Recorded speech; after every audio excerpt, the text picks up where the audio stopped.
Shout out mga idol Nag-harvest kami ngayon ng munggo. Ito yan idol mungguhan. Ayan. Meron pa kami diyan yung i-harvest na hinog na. Kulay to siya, kulay green na munggo. Yung yung buto niya, kulay green. Yung kasama ko.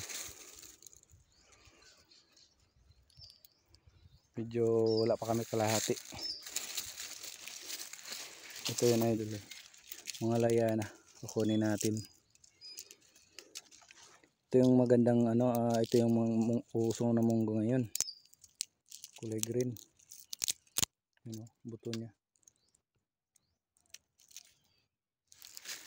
Tapos pag nakakuha na namin to lahat na kulay itim na yan, ito kasi ito yung hina-harvest, yung itim na yan. Yan. Bibilad.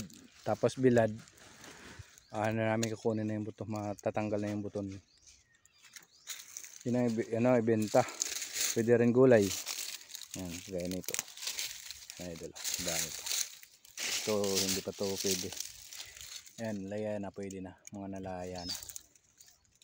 Marami. Yung kulay black. Bibilad pa to. Maproseso din tong pagkuha ng munggo. Ayan, medyo wala pa kami kalahati. Ito pa lang nakuha natin idol. Ayan. Tapos dito sa isang sako may nakasamang manibal. Siguro gugulayin to. Kasama. Ayan.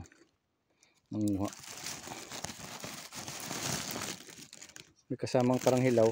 Yung hilaw siguro, ayan yung gugulayin. Balatan. Ito yan idol. Balik mo yan dun sa patay yung dun.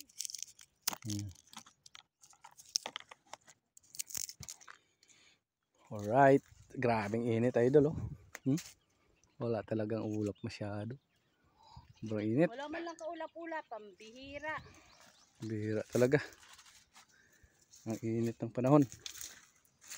Meron pa doon sa baba harvestin.